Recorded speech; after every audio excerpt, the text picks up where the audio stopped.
Good evening, everyone. So we're going to get started now. I hope everyone is already logged in and was able to access the folders. Just a show of hands, how many of you came to the first workshop? Okay, that's a good number. Some new people. It's fine if you didn't come to the first workshop. You're not going to need many knowledge from the first workshop for this one, because we're not going to be focusing on sketching now. We're going to be focusing on combining different parts.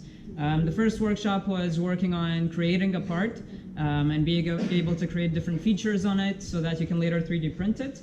This time we're going to take different parts and combine them together. And then at the end we're going to go over showcasing and actually presenting your design so that it's something that looks similar to real life. This is the second of the two workshops for Solidworks, but there are going to be ones for AutoFusion 360, Arduino, and 3D printing. Just like our Facebook page to be able to know when those are. But the AutoFusion one is going to start not next week, the week after, Wednesday at 6:30 p.m. We're going to announce the location on our Facebook page, so make sure you go on that. So for the new people, SolidWorks is something that is available here on the ECF computers. You can also access it through your personal laptop through the link over here. We don't get a free version, unfortunately. We don't get a version that we can download to our personal laptops. So that is sort of a limitation in SolidWorks. But in terms of what you can do with it, it's great. You have seen already some of the features you can do in terms of creating parts. Of course, there are other software that are similar, but it does allow you to go further on, especially if you want to simulate or create different testing conditions. So as mentioned, today we're going to be focusing on assembly, and what we're going to be assembling is a knuckle joint. So this is the blueprint of a knuckle joint, the drawings as we discussed in last workshop. As you can see, it consists of 5 main parts. There is the fork end, which is here on the left, the eye end, which is here on the right, and then there is a pin, a collar, and a taper pin. I included the drawing for you so that after the workshop, if you want to maybe practice on creating those parts yourselves, that would be great. There are some complicated geometries, which we will focus on at the very end if we have some time. We can revisit creating parts and creating those geometries.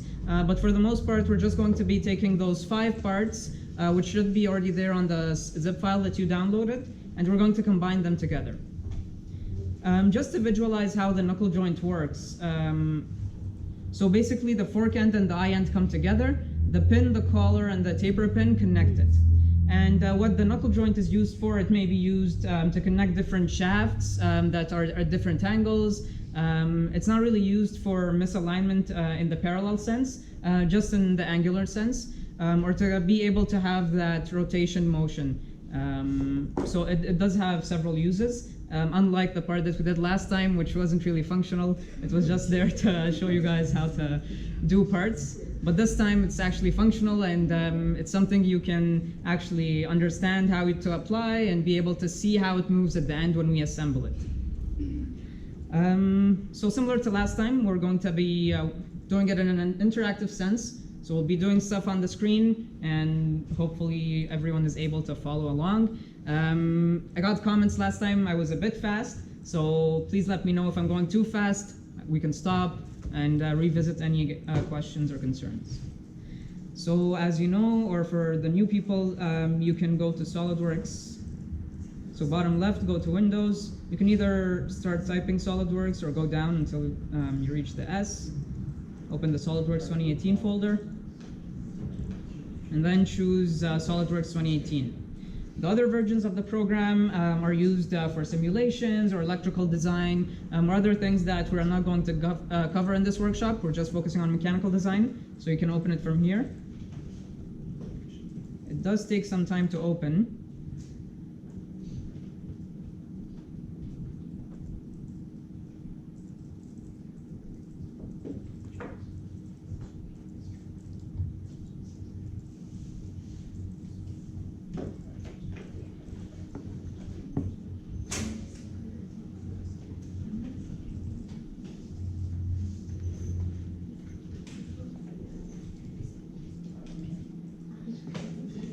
Okay, so before we begin, I'd like to revisit something from last workshop.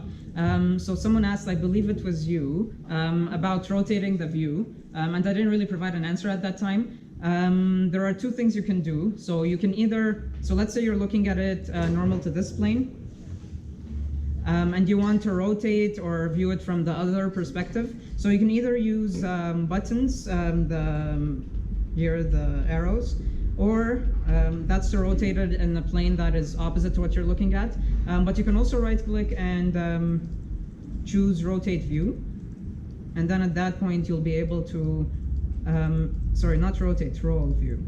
So now you can rotate about an axis instead of rotating in all three axes.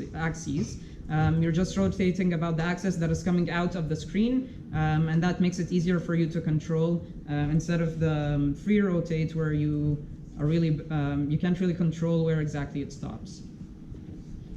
But for the most part, so when you started the SolidWorks file, if you start a new file here, so again, you choose the unit system and the dimension standard. The unit system for this workshop will go with centimeters. We're not going to really need it for the assembly we're doing because the parts are already made. None of the assemblies we're going to be making today would rely on any certain measurements or dimensions. It would just rely on relations between the two different parts or sections on the parts we created. Dimension standard, again, as mentioned last workshop, it's something that would be provided to you, or it would be up to the organization you're working with to choose what standard you're going to go for. We'll keep it as ANSI for this one. And now last time we opened the part file. We opened the part file because we wanted to create something out of scratch. We didn't have anything to begin with. We just had a drawing that we wanted to create the SolidWorks part of. This time, however, in the zip folder you downloaded, you have 5 part files. There is one assembly file, which is the final version of what we have, just in case. But the assembly file is what we're going to open now.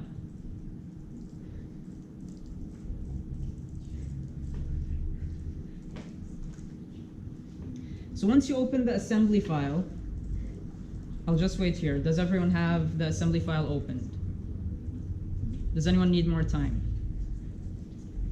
I'm going to take that as a no. Okay, so once you open the assembly file, you'll be, normally you're automatically prompted to insert a part.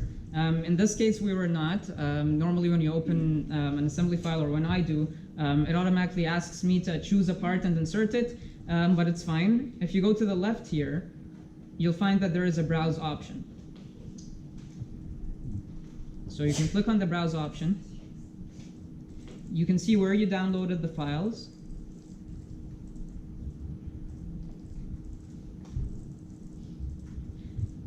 And now we're going to have to make a choice on which part to insert first. So we can either insert all parts and then start making the mates, but when you insert all the parts, especially if you have a very complicated assembly with many parts, you're going to have things flying around. You're not going to be able to see what exactly is mated, what is fixed, what is not. So it's better to go step by step, insert a part, and then another part and mate them together, and then insert the third part. Going back here to the presentation, we see normally you begin with inserting the part that is the base part where everything builds off. So for example, if you're building a table, you would insert maybe the legs first. If you're building a chair, you would insert the wheels first, something that you can build things on. In this case, we don't really have something that is very clear. The top two competitors would be the fork end and the eye end, but we're going to go with the bigger one. We're going to insert the fork end first.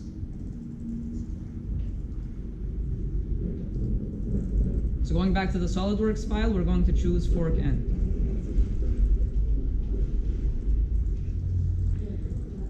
So now the part is floating around, and you can just click to put it anywhere. It doesn't really matter now where you put it. You can just click and put it anywhere.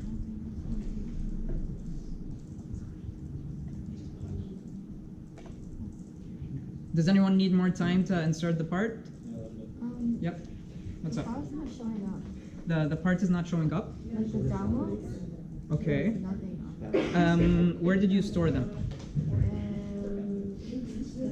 This PC downloads, which is exactly what Okay, so did you extract the zip file? So right click the zip file and extract. So if you can't really see the downloads, make sure you extracted the zip file. So go to the zip file before you go into SolidWorks, right click on the zip folder, and then choose extract all. And just extract it into whatever location you want. Were you able to figure it out? Yeah. So You can close this one, and then so you're still because you still have this open. That's fine. So you can go back to the downloads, and then extract the zip folder. So right click on this, and then choose extract all. So I'll just show you how to extract the zip folder.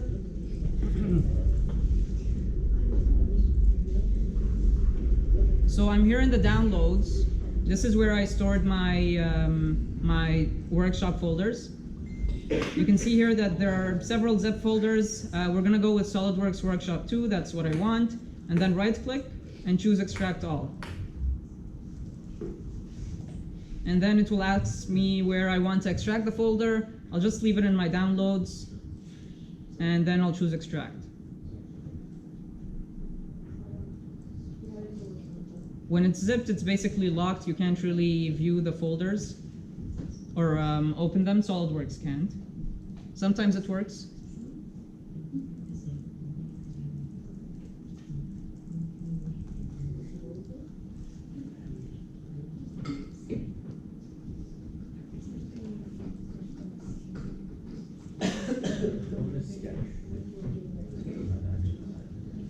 Does anyone need more time to insert the forkend?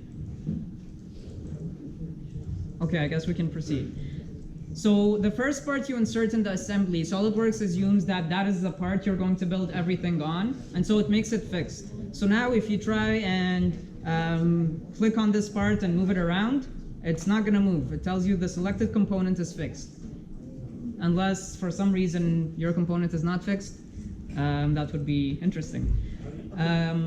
Yes? Yours is not fixed. Okay. Did you insert any part before you inserted that part? Okay, that's fine. We're actually going to make this float now, so that's fine. You're already one step ahead. So we want this to be float, just to be more flexible, especially that this is not the base of our design. The opposite of fixed in SolidWorks is float, so we're going to right click on the fork end.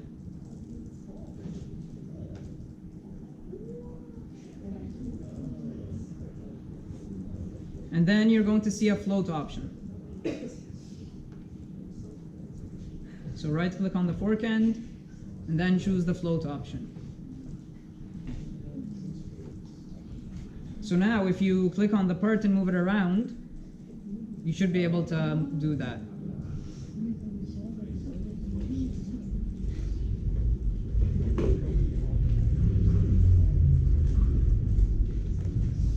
So if this was the base of our assembly, we would have left it fixed.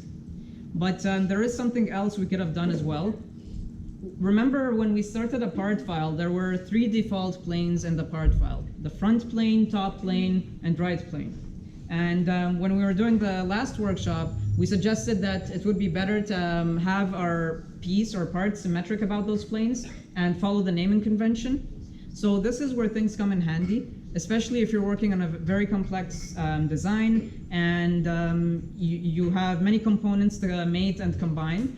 What you normally do is for the base part that you insert, the first part that you insert inside the assembly, what we're going to do is we're going to combine the planes of this part with the planes of the assembly file. So if you look here on the left, the assembly file has its own planes. It has a front plane, top plane, and right plane. But if you open the part file, you also see it has its own planes, a front plane, top plane, and right plane. So when you're working on a complicated project, this is something that is suggested to do, or it's recommended. You don't have to do it, of course. but it makes things easier. When you're adding other stuff, you can't really see where the different planes are or where the different horizontal or vertical sides are. It makes it easier for you to reference and be able to ensure that everything works well. So to do that, when you're in an assembly file, what we do is called a mate. A mate is creating a relation between two different parts, two different features, or two different sketches on different components. In this case, we want to mate the planes of this part with the planes of the assembly. So to do that, we're going to go to the Assembly tab, top left, here. And then you'll find the mate option.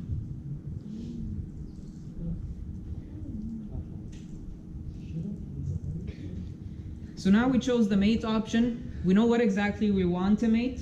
We want to combine the right plane of the assembly with the right plane of the part.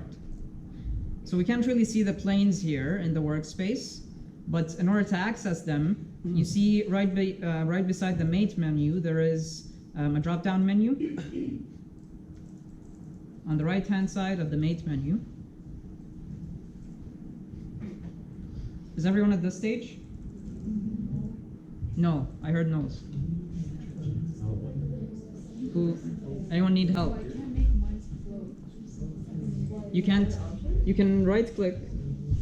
I think it's already float, like it was already floating from the beginning. Select, kind of drag over and just look at the object. Yes, exactly. Should highlight. Yeah, there you go. Now right hand click. What do you mean?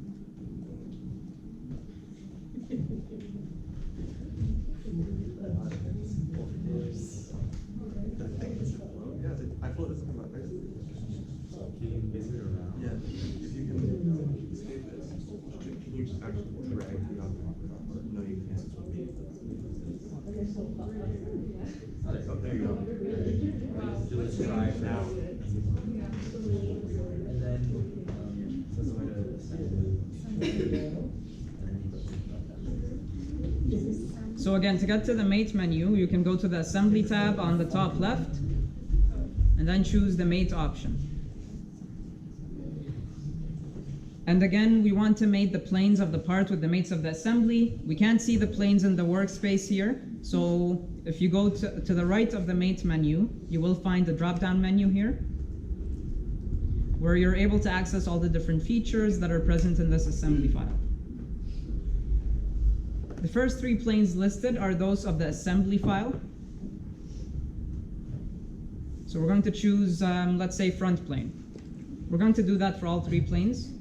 So we'll choose front plane, and then we'll go to the fork end. We'll click on the drop-down menu and choose the front plane of the fork end.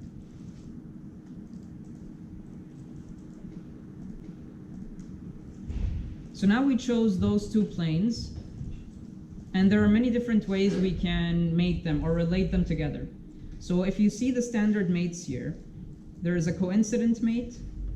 Coincident means, as seen from the picture, that they're right on top of each other, or they're basically the same plane. There's a parallel mate, so the planes are parallel but not necessarily on the same plane. There's a perpendicular, so the planes are perpendicular to each other. We can also lock them, so whatever position they're at currently, we would lock that position. We won't allow them to move anywhere. But for our purposes, we want them to be coincident. We want them to be exactly on top of each other. So, and it already chose that for us.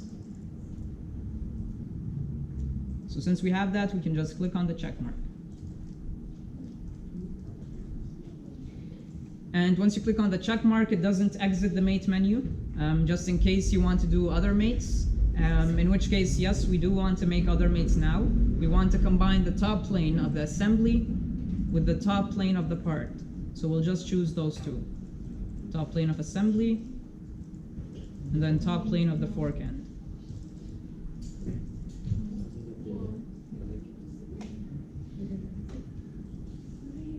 Yes? It says it won't connect mate successfully. It won't connect mate successfully. Yeah.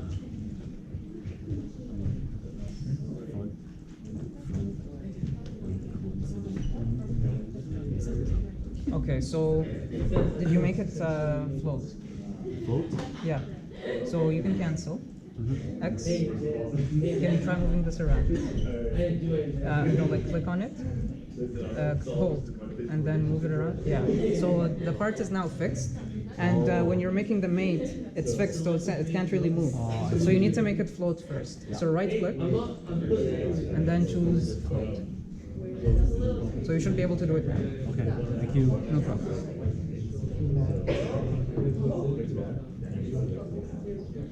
If you're getting an error that tells you that mates cannot be made, or you're going to have to break other mates, let us know. That's a common error that you get. The reason for that error is you have something that is fixed, or a mate that is opposing the current mate that you're trying to do.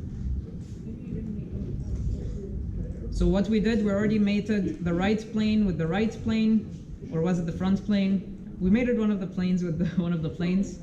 And now we're mating the top plane with the top plane. Make sure it's coincident. And then we'll click the check mark.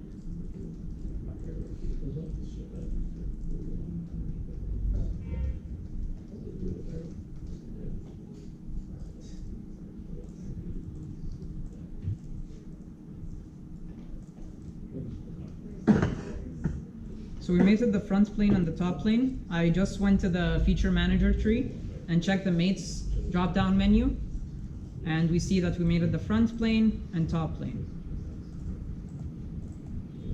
So we can go back to the mate menu and mate the right plane of the assembly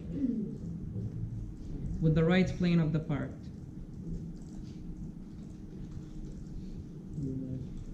Yes. How do you center the object? How do you center the object? Yeah. About what? About the middle of the space. So you can zoom in and out if you want. Yeah.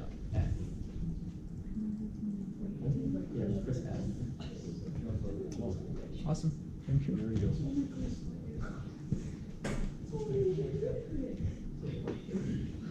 So we chose the right plane of the assembly and the right plane of the part. And then we click check mark.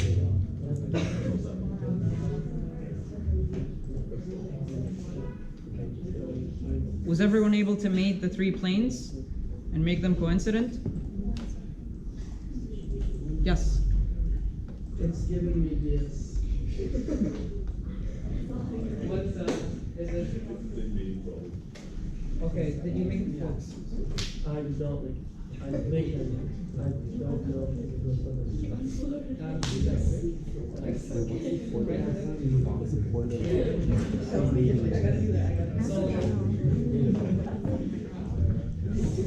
So just again to reiterate, if we had this part fixed and we tried to mate the planes together, Solidworks would try to mate the planes together. It would try to bring the planes together.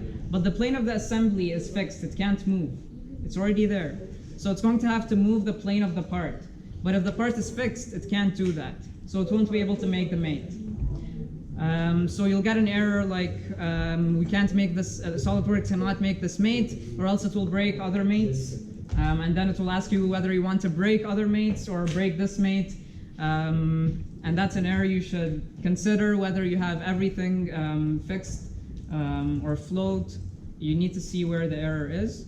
So if we had this fixed, it would have given us that error, and we would have needed to revisit and make sure it's float. Yes? Sorry, what's the point of mating the planes? So mating the planes would allow it to be symmetric about the assembly file, so that when you're inserting something else and you want, let's say you have a very complicated component, or this is at the bottom of a 100-meter high tower, for example, and you want to make something at the top centered about that tower, you can just mate the plane of that part with the plane of the whole assembly. And so it would be mated with this as well. Oh, so everything's now relative to the fork. Exactly. Oh, okay. Otherwise, you would have the planes of the assembly somewhere and the thing you made somewhere else. Yeah. It's going to be hard to reference everything together. I see. So it's good for symmetry, it's a good convention, but it's not something mandatory, of course.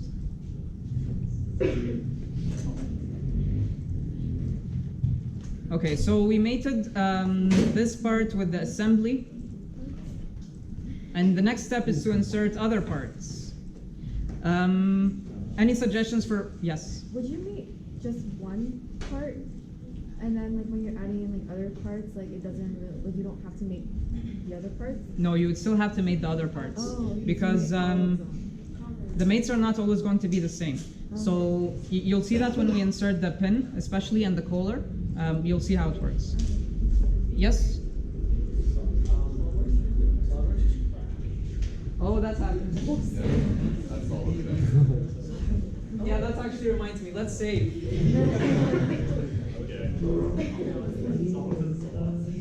Okay, make sure you save. Since you already have a knuckle joint file, just call it knuckle joint practice.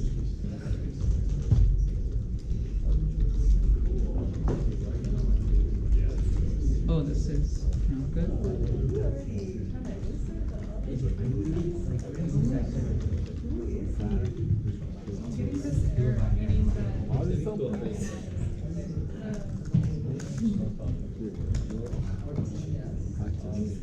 Okay, so now we saved the fork end. We mated the fork end planes with the planes of the assembly. Again, this is convention. It's not something you have to do. It makes things easier with more complicated assemblies.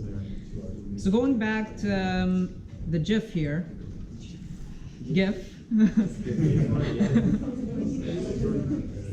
which part do you think we should insert next? Maybe I'll. You can end. Yeah. Last part. So normally you insert the next most important part that mates directly with the part that you already have. So in this case, yes, the pin mates with the fork end. Yes, maybe the collar, not really, but the pin does mate with the fork end. But the eye end is more important than the pin. The pin is not, it's not really functional, it's just there to keep things in place. So we would insert the eye end next. So to insert the component, make sure you're in the assembly tab at the top, and then choose the insert components option.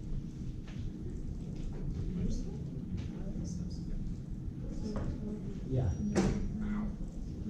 And then now you'll have the option to browse for the part you want to insert. And we said we'll insert the eye end.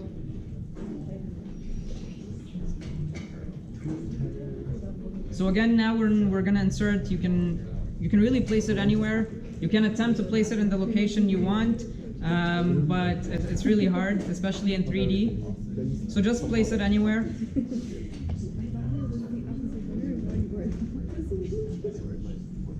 Just make sure everyone is at this stage. Now you're inserting components, and we said this is the components, right? Up. And then press the iron. Anyone need more time to insert the eye end? Okay. So now we inserted the eye end. It should be able to float. Yes, it can, since it's not the first part we inserted. Solidworks is not considering it as the base anymore. So it can float and it can move around. But now it's time to mate the eye end to the fork end. And by mate, we mean creating relations. So what do you think between those two parts we can mate? What are the features on those parts that can help us determine where exactly it should go? Right. The empty holes. A hole. Yeah, I heard holes, yeah. So yes, the cylindrical holes here can be used. But would those be enough? So let's say, what are we going to do with the holes? Align them. Yes. So if we align the holes, is that enough? Yeah? Wait. Yeah. The direct. They have to be parallel. Kind of. Yes, I mean, if you align them, you would normally make them concentric. So we're going to go, let's choose let's go to the mate menu and see what happens. So we inserted the eye end, and now it's time to make sure it's in place. Make sure you're in the assembly tab.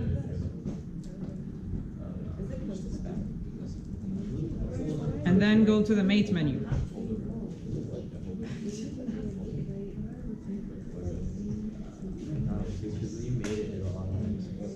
So now we're going to choose the cylinders. it's better to choose the cylinder as opposed to the circle. You see you have the two options. It's better to choose the cylinder when you're trying to mate, especially when the mate actually works in 3D. Try to choose 3D features. So we'll choose the cylinder here. Oh, And then we can choose any of these other cylinders. We know those two are aligned. So we can choose any of them. less. If you chose something wrong, you can just click it here on the left and press on delete on the keyboard. You have to click. But again, we chose the cylinder here in the eye end, and now we're going to choose one of the cylinders in the fork end. It doesn't matter which one, as long as it's one that we know is aligned. It should be aligned with this cylinder. Okay, so now we chose them, and SolidWorks automatically chose a mate type for us. Wait, why did it go? Is everyone at this stage? Anyone need more time? Yes. Oh, it's gotta shuffle.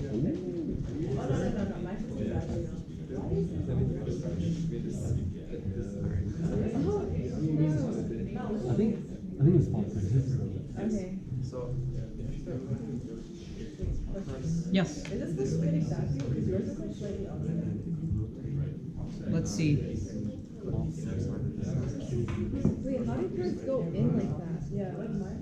Mine's just like right to the side. It really depends on where you placed it initially. It doesn't really matter now. So we're going to choose the mate type now. And then after that, we're going to see if we need any more mates to actually define where exactly it should be. Then you just make like this space to the inside. So we chose the two cylinders that we know need to be aligned. And now it's time to choose a mate type. So SolidWorks chose an automatic mate type for us. It made it concentric. Concentric basically means that it has the same center. So if you choose two circles, two cylinders, concentric means that they have the same center. So the center is shared, or that they have the same axis if it's a 3D part, which is exactly what we want. We want the fork end and the eye end. We want these two cylinders to be aligned and be able to fit exactly in the same axis. So we're going to choose the concentric option.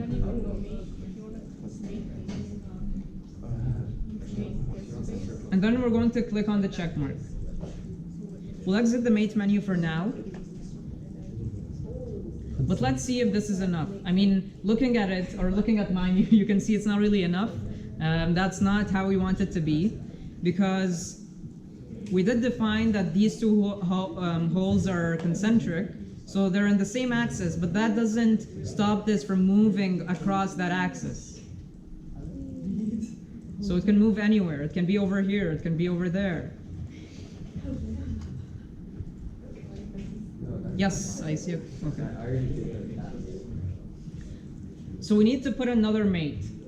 What can we mate here to make sure that this stays in the center here?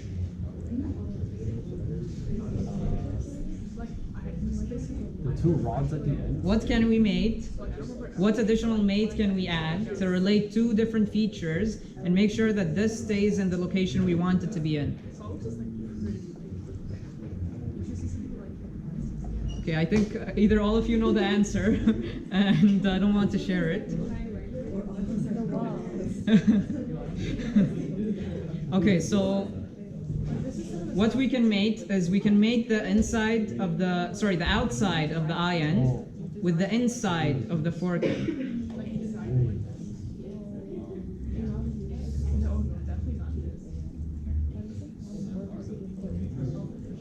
And that's not really something you would see from the drawing, but we're going to assume that this fits inside perfectly, so there aren't any gaps in between. So to make sure that it stays in this position, we're going to make the outside face of the eye end with the inside. Yes. Will it still mate if there are gaps? If there are gaps, they will mate, but we're going to have to apply a different type of mate. Because the mate type we're going to apply now is the coincident mate. So we're going to make it right on top of that surface. If it had to be centered in Are you between, sure it's close? sorry? parallel wouldn't really help still, because it can still be parallel and move, right? So we're going to have to apply a width mate, or specify a distance from the outside to the inside of both ends. We're going to look into it. We can actually look into that. Okay, so we're going to go back to the mate menu. So again, go to the assembly tab, mate menu.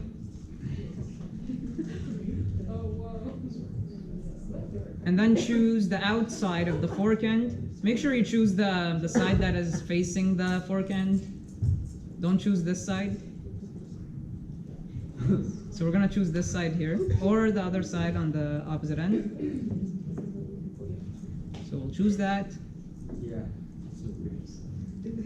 And then we'll choose this other end here. Okay, so here we see that SolidWorks automatically made it coincident. And again, we are assuming that this fits in perfectly inside. If it didn't fit in perfectly inside and we wanted it to be centered between those two ends, there is a width mate we can insert, or we could specify a distance mate. So if you look here, there is an option where you can specify a distance. So if we knew exactly how wide this is and what the gap width is, we could have specified or calculated how much distance needs to be between the outside of the eye end and the inside of the fork end. And we could have specified that here. But in our case, we're gonna assume it fits inside perfectly. So we're gonna make it coincident. And then we're gonna click on the check mark. And then the cross to exit the menu.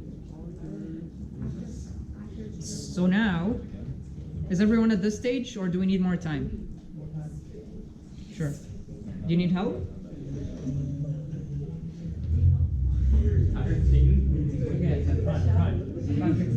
Yeah, no problem.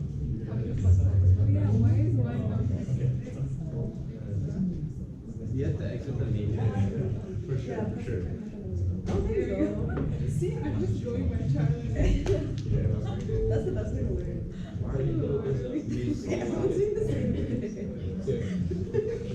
Where is the confusion? No, there's no confusion. Okay. We're just Ah, yeah. On the Okay, so I guess you guys are ahead, but if we try to move this sideways now, we can't really move it.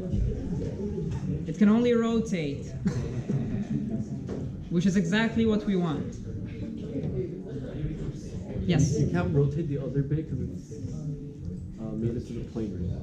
Yes, so we fixed the planes of this part with the planes of the assembly. We fixed all three planes, so it can't rotate or it can't move. Got it. Yeah. I need help. Yes. Inspirations. Yeah, I can't get it to like not the other. Can't get it to lock. Okay.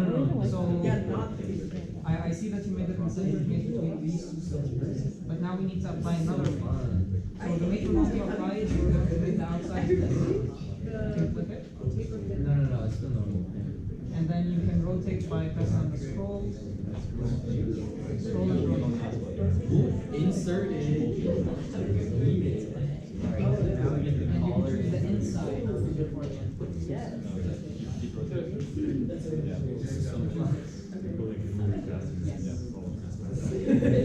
So now you chose those parts to make them right on top of each other. Yeah. And then check mark. The lock thing stops it at that location. So if you chose a rotation lock, it would stop. You can't rotate this.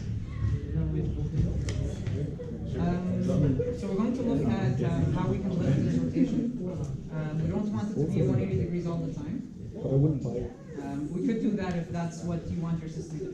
Okay. No problem. All the way down. I already have the collar on too. You already have the collar on. Okay, awesome. So flex right there. Does anyone need more time to combine the fork end with the eye end? Okay, awesome. We can move on now. So the next part we will insert. What should we insert next? The pin, yes, the screw-like structure.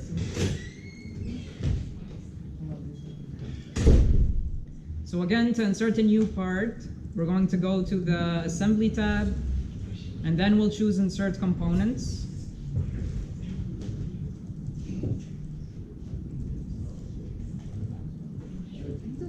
We're going to go to Browse, and we'll choose the pin.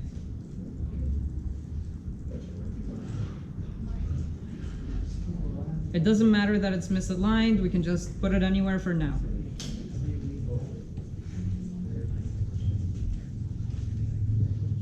Does everyone have the pin in the workspace? So now to align the pin with whatever we have, we need to create mates again. So we already made concentric mates between these two cylinders. So we're going to do the same thing with the pin. The pin has a cylinder here as well, and it needs to go exactly inside this. So we're going to make a concentric mate. So we're going to choose the first, let's go to Assembly tab, Mate menu. And then we're going to choose one of the cylinders. You have 3 options to choose from. You can choose anything you want, as long as it's the cylinder that has the same center as what you want the pin cylinder to have. So we'll choose this. And now again, with the pin itself, you can either choose the upper rim or the bottom part of the pin. It doesn't matter, we're assuming they have the same center, so it shouldn't matter. I'm gonna go with the bottom part.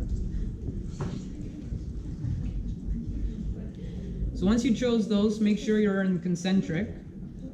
SolidWorks mostly puts it in that orientation. If you choose 2 circles, it will mostly make them concentric automatically, and then you can choose to have a different option.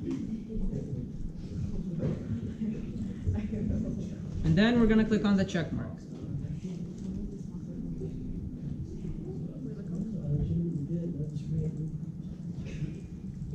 Anyone need more time to mate the concentric part of the pin with the fork end?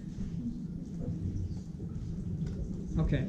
So similar to what we had with the eye end and the fork end, yes, this is concentric, but it can still move anywhere it wants along the axis.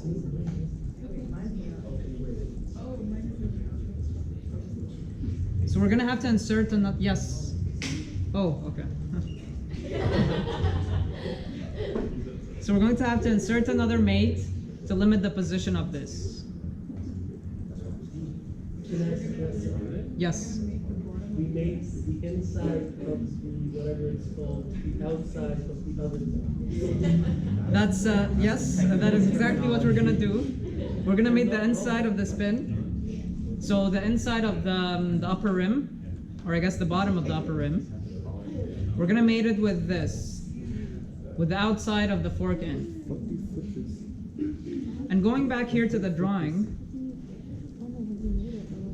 so you see we could have chosen, we could still choose actually, whether we want this upper part to be on the right hand side or on the left hand side, so facing you or facing the other way. We're going to explore that now. So I'm still in the mate menu, but if you're not, you can go to the Assembly tab and then choose mate.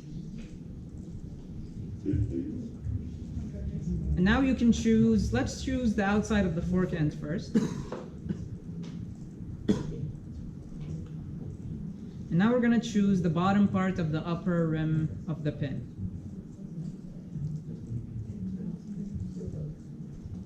So again, we see it made it coincident right away. But let's say you have a weird system where the upper pin here has to be on the other side. So it has to be facing inwards. You would still choose the same components, but what you would do is you would change the alignment of the mate. So you would make it mate in the opposite direction. So now it mated it this way. If you chose the mate alignment option, it would mate it this way. It's still the same 2 surfaces, but just the direction or the alignment of the mate differs. So let's choose this, for example. Once you choose it, it tells you that the alignment of one mate has been changed. just to prevent mate error, so it changed the alignment of the concentric mate so that instead of it being here, it became on the other side, which is fine. But you see that we are able to change the configuration of the mate and choose where exactly it mates, whether it's in opposite direction or not. In this case, of course, this is not what we want.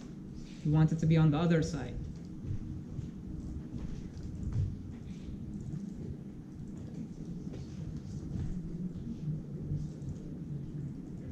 So now we have it aligned and mated, and we can click on the check mark.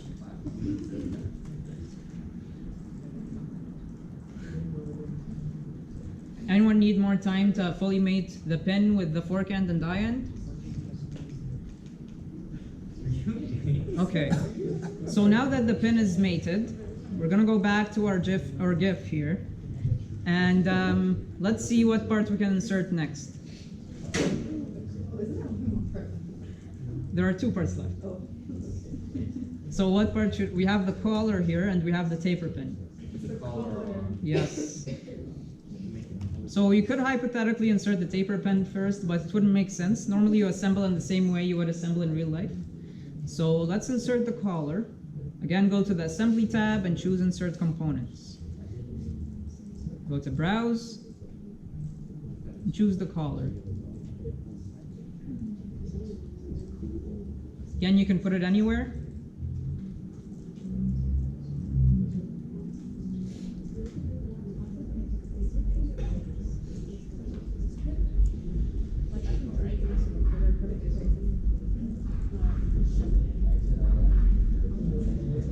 So for the collar here, we're gonna have to make 3 mates. Because we not only want the inside of the collar to align with the outside of the pin, but we also want this hole to align with the hole that's existent in the pin, and we also want it to be stuck to the outside of the fork end.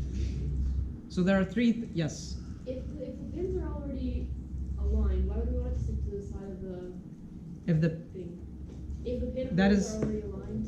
Yes, that is true. That is true. So if the holes are aligned here, you wouldn't have to stick it to the outside.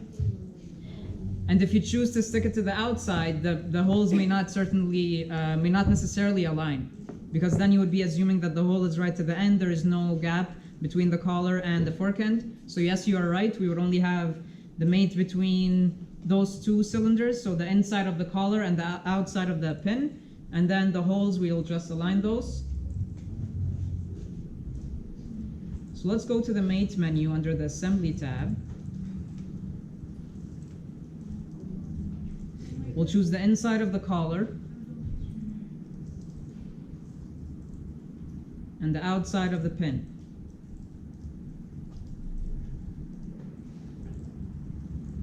Make sure it's concentric, because that's what we want. Then we'll click on the check mark. So now it can still move anywhere. It can rotate anywhere with respect to this hole. So we're going to mate these 2 holes together.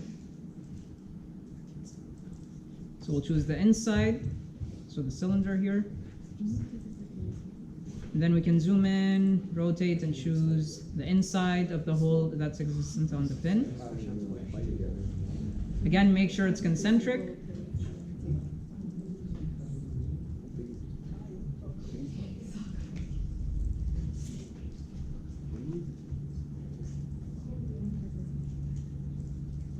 So in this case, the collar is coincident with the fork end, but as mentioned earlier, since we aligned the holes already, we don't have to worry about the coincidence mate.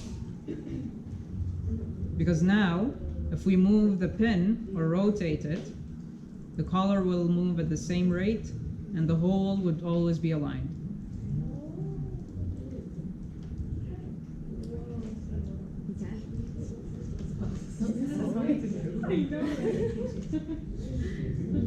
Was everyone able to mate the collar with the pin? Yes. I have Whenever I Oh, yeah. pick the inside and the outside, it's going into the inside. Oh, I did it. I picked that I inside. remember the Sip one. You're trying to He do was the taking problem. disabled cells. Spring one? Yeah. I need water. Neither did I, but he was like, yeah, and he was like, generally like I know that I'm actually like, this is the first time he's been like, yeah, like it feels our taste. Yeah. Well, some of them are He's good. a very Well, smart. true, but like this one is too sweet. I think it's just sugar. Can leave, except not in Colorado. I need to pack it. Okay, so what did He we? took one or she was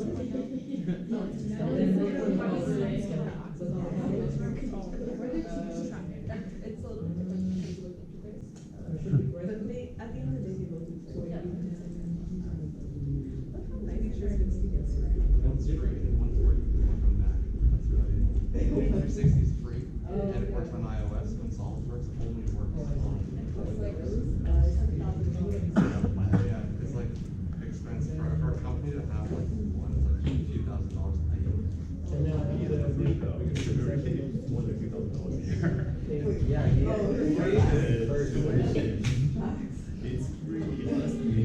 Okay, so we only have one more part left to insert.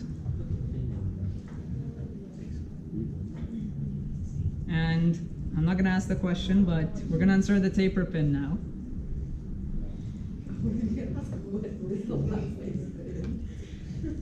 So let's go to the assembly tab, insert components, browse, then choose taper pin.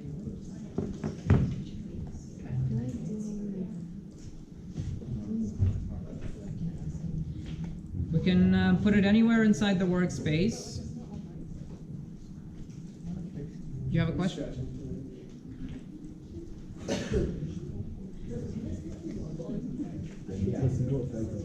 Okay, so the taper pin, how many mates do you think we need to have for the taper pin? I hear 2. Why 2? Yeah, for sure 1. But why 2? I can't be wrong. Okay, So, yes. You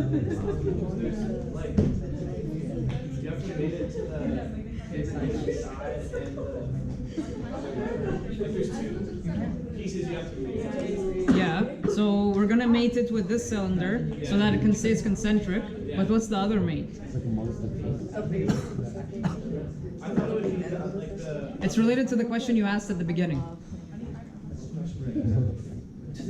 about how it should be centered. To the middle of the pin. So at the beginning you asked if there was a gap here, how would we ensure that it's centered?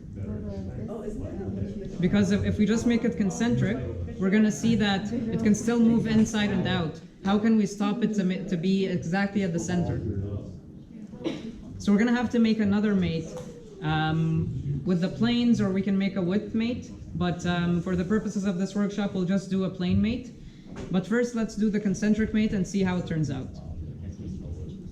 So we're gonna go to the assembly tab, mate menu. We'll choose the outside of the taper pin. And then we'll choose the inside of either the collar or the pin.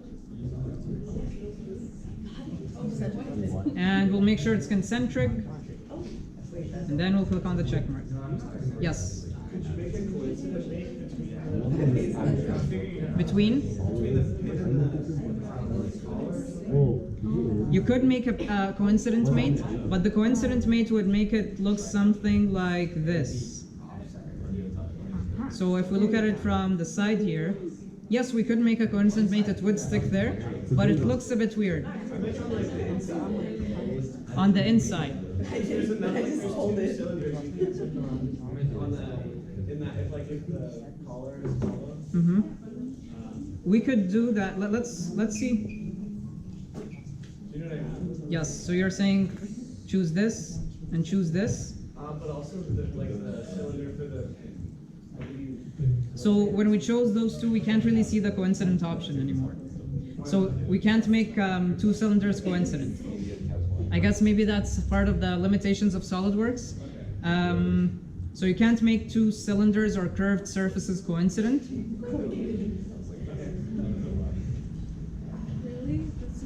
But it's a good idea. It's a good idea.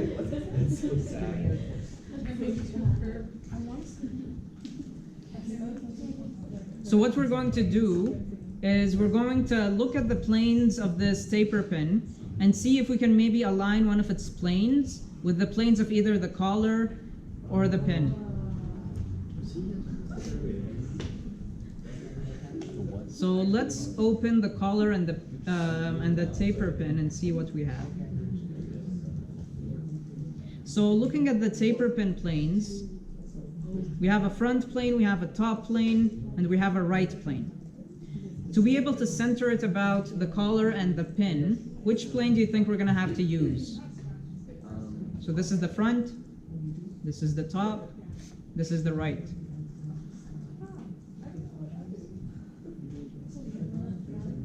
Yes, yes, yes, front. Because the front is the plane that is perpendicular to the pin and the collar, so we'll be able to control where exactly it is in that axis, in the axis that it moves about. So we'll choose the front plane here.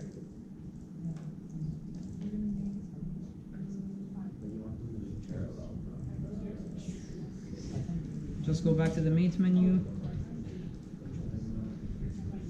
Choose the front plane for the taper pin. Then we can go to the collar.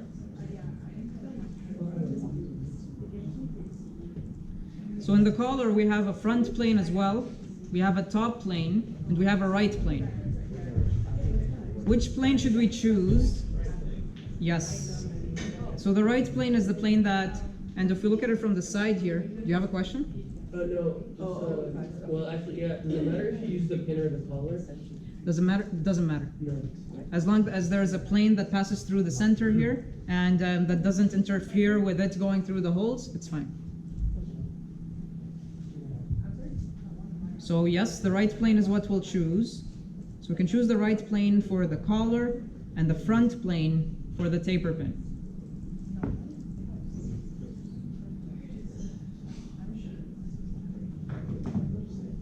We'll make sure it's coincident, and then we'll click on the check mark. Very cool. So now if we exit, if we try to move this across, we can't really move it now because the two planes are fixed. It can't go anywhere. It can still roll though. So if we look at it from the side, you can't really see it, but it's still rolling. We didn't limit its rotation. Is everyone at this stage, or does someone need more time? Yes. Can you maybe fix it again, but like it's still able to roll? Yes, so what we did was we fixed the two planes, right? So going back here, let's look at the taper pin, the front plane. And then looking at the collar, we fixed it with the right plane. So those two planes are coincident now. But that doesn't mean that it can't roll, because it's still, the plane is still moving about that axis. It's not moving sideways. So if you have two planes there, it can still roll around it. It's not fixed, it's coincident. So the planes are on top of each other. If you think of a plane, it's infinite. So it doesn't matter whether the plane is like this or like this, it's infinite. So it can still roll. If we wanted to limit its rotation, stop it from rotating, there was a log mate that we can apply. But it's not something you commonly use.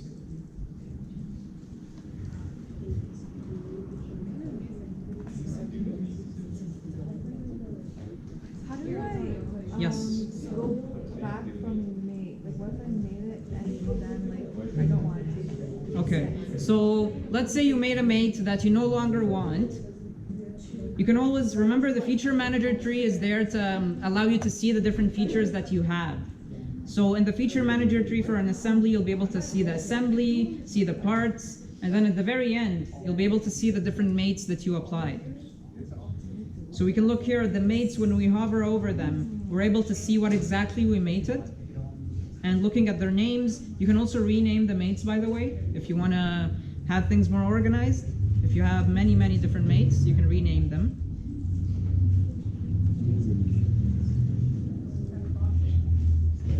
You can just click on it and be able to rename it. But if you have a mate that you made by accident or no longer need, there are two options. You can either right-click and delete, or if you want to test something out and see how things would be if that mate wasn't there, you can suppress the mate.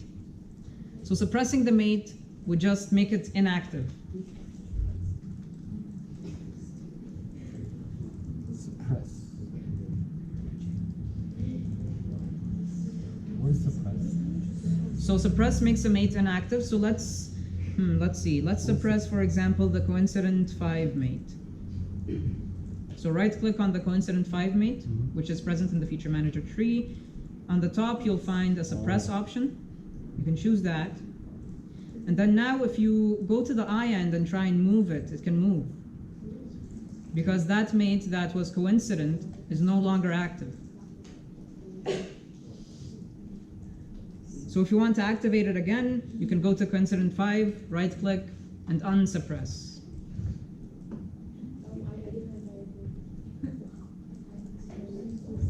Is everyone at this stage? I heard a no.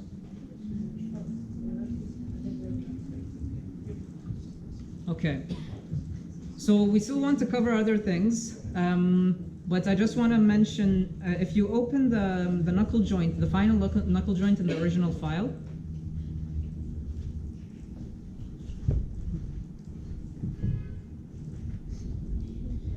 looking at the one we just created, so the knuckle joint practice, or whatever you called it, this can rotate 360, but that's not how it works in real life. It can't really conflict here or interfere. So if you open the other knuckle joint file, you'll see that there is another mate at the very end. It's a limit angle mate. So it basically gives or specifies a range of angles between two different surfaces. It's not really, it's sort of an advanced mate, so you don't really have to worry about it unless you have two rotating objects. So on your own time, you have the file. You can right-click on the mate and edit feature and see how exactly it works, what inputs you need to have, just for the sake of time. And this is not something you commonly use, this mate, unless you have rotating objects. Just wanted to let you know that it is present in the knuckle joint folder. But what we're going to do now is, so we have this part, which is great, but it's not really clear just looking at this what exactly is present inside. If you want to show this to someone and be able to let them know exactly what parts are present, you will need to do something called an exploded view. An exploded view is exactly what is done here. At the very beginning of this GIF, you can see that everything is far away from each other or exploded. So if it stops here, for example, everything was far away. You can see the different parts that are present, and you can at least have an intuition of how they come together. So that's exactly what we're going to do now. So what we're going to do is we're going to go to the Assembly tab. We're going to choose Exploded View. It's towards the right beside Instant 3D, which is shaded here on the top. So click on Exploded View. And now when we're in Exploded View, what we do is we choose parts and then we move them in the X, Y, Z, or rotate them. Normally you would just want to move them in the X, Y, or Z, because if you rotate a part, it becomes less clear how exactly it goes in. And we're going to unassemble this part the same way we would unassemble it in real life. So you won't start by removing the eye end, for example. You can't. So the first thing we'll do is remove the taper pin. You can zoom in, click on the taper pin, and then we can move it in the X, Y, or Z direction.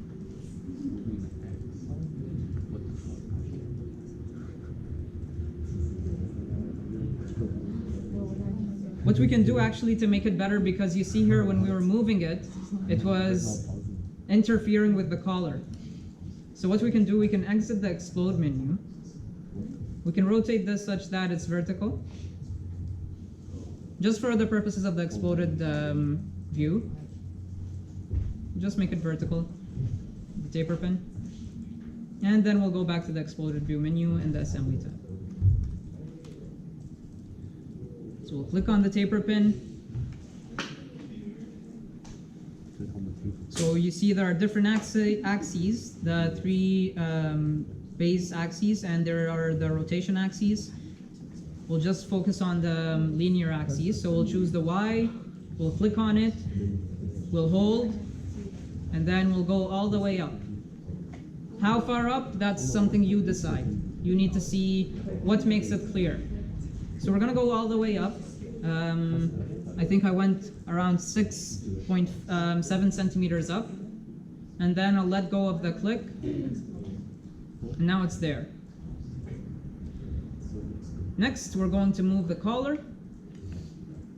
So we'll click on the collar. We'll go to the axis we want to move it in. It makes more sense to move the collar in the X direction, in the negative X direction. So we're going to go to the X axis, hold the X axis, and then move back.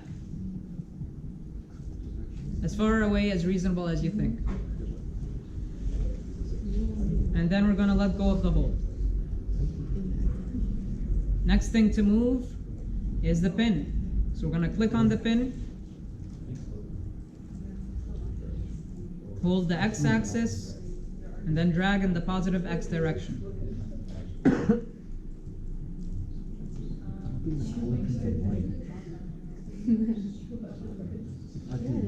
I do this.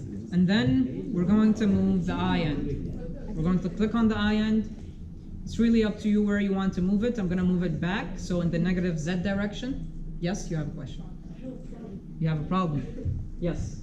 Yeah. Yeah, mine's fun. Yeah, it doesn't work.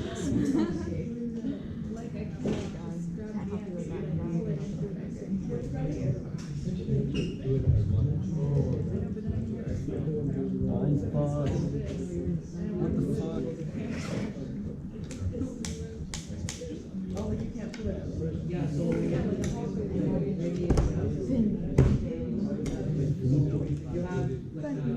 Spherical components that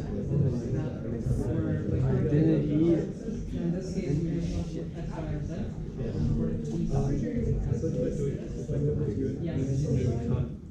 to X, Y, or Z. Rotate it. Right now? Yeah, it's straight. Yeah. Okay, so I'm going to move it in the negative Z direction.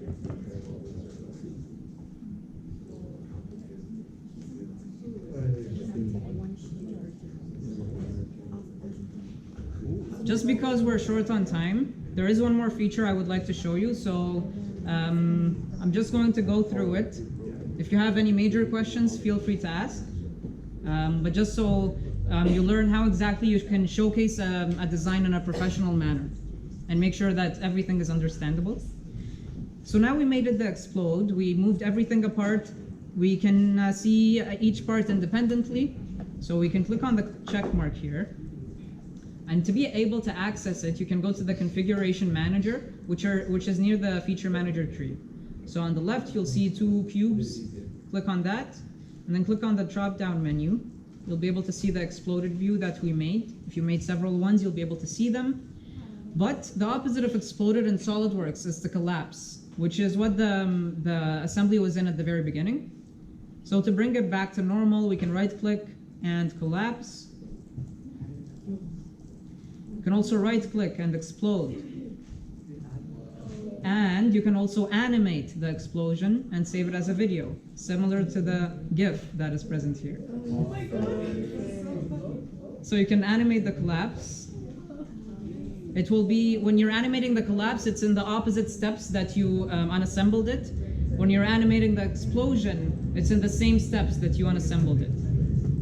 You can also save the video. So if you see here, we're in the animation menu. At the very top left, there is a menu where you can choose whether you want to look at it or play faster or slower or save the animation. So if you want to prepare a presentation, you don't want to open SolidWorks during the presentation, just save the video and put it in. You can do exactly what we have here. You can save it as a GIF, and then have it there. Yes. I have a question with the explosion. Yes. Yeah, I don't think it's aligned properly because it's not coming out through the hole. It's like going out through the side. Okay, so what you can do is make the hole vertical. So if you exit the explosion, before you begin, make the hole vertical. If you want, can you go here? Click on the drop-down menu. Yes, yeah. And then choose the isometric view. Okay. So now you can zoom in, look from the side, where the color is. Yeah, and make this vertical. Make this vertical. Yeah, so rotate. Just like click and move it. And make it vertical. Or horizontal, whichever one you want. How do you align it properly? You can, to align it properly, you would need to mate the plane, which is not what we want. You could mate the plane if you want. You could mate this plane with this plane of the forehand. But for now, just like eyeball it. Oh, okay. Just because we're short on time, yeah.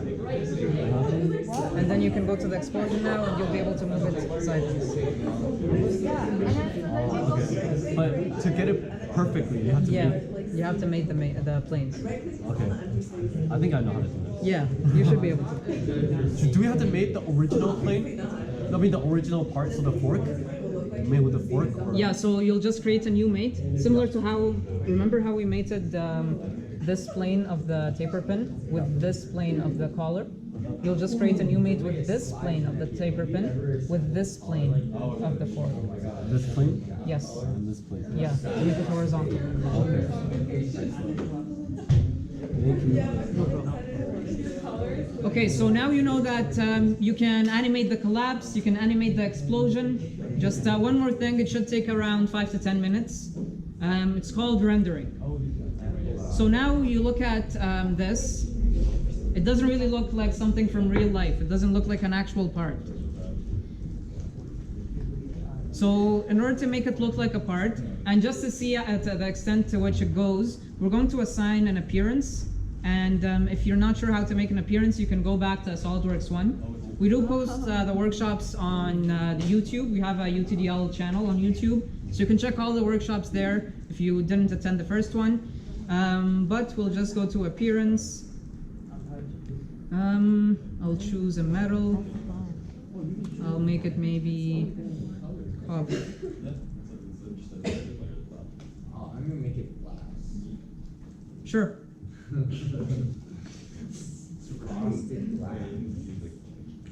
Oh, you actually have to drag it if you want the color to show. So if you want to, if the color isn't showing, that means you didn't select anything to show on.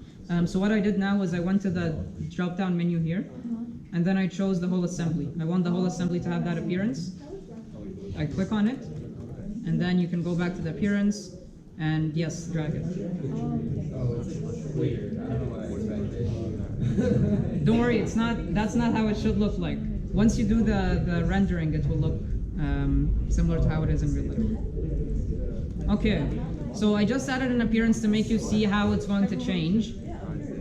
But in order to be able to make a render, we're going to go to SolidWorks add-ins. There's a tab called SolidWorks add-ins. And then you'll find an option for Photo View 360. Click on that. It'll freeze for a while. You can wait.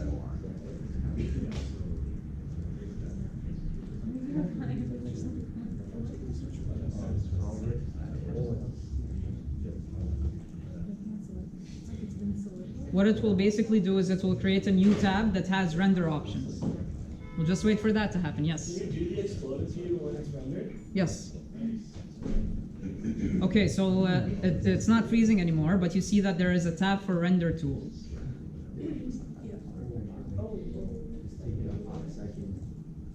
So you click on view, you go to SolidWorks add-ins, Photo View 360, wait for a while until it finishes loading, and then you'll find the render tools tab. So there are two ways you can do it. If you want a quick but low quality way, we're going to go for integrated preview. If you want a slow but high quality way, we can do a final render. We'll try to get through both. Yes? How do we get to the render tools? So in the tabs, go to SolidWorks add-ins, and then choose Photo View 360. why you need a quadro. And then wait for it to load. You'll find the Render Tools tab that shows up. So we'll choose Integrated Preview. And for now, we'll just continue without the camera or perspective, but you can basically choose where exactly you're looking at the part, the lighting and all that. Too advanced for this workshop.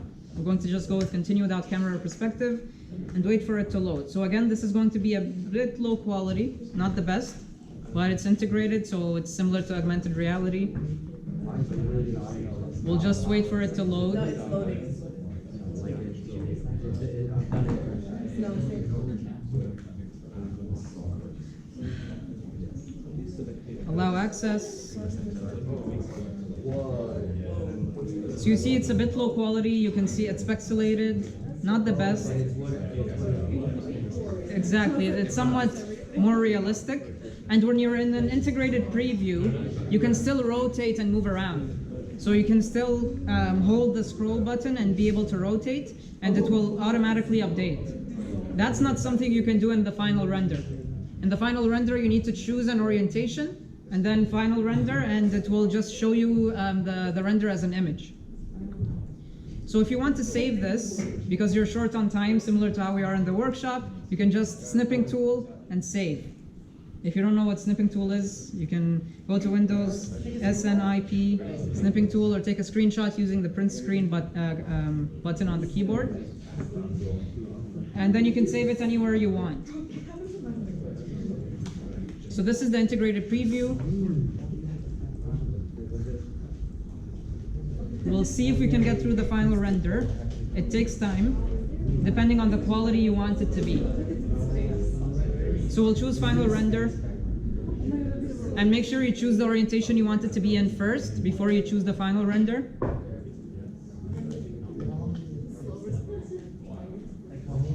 Like 2-3 minutes, if you're... So we'll click on the final render, and then we'll wait for it to do its magic. So there are two windows that opened. We'll just... So it did it very quickly, which means that I chose the quality to be low. You can go to the side here and choose the quality you want.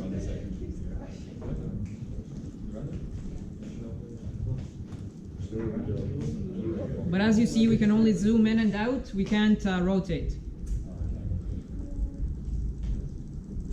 And the quality we chose now is low. We can choose to have, if you click on Advanced Image Processing on the right here, you can control what exactly the quality is. And then you can go again and form another render. You can also save the image. Guys, come on. We're almost done, almost done. So you can save the image after you complete the final render. And then that's pretty much it in terms of showcasing your design. So if you have any questions, feel free to ask.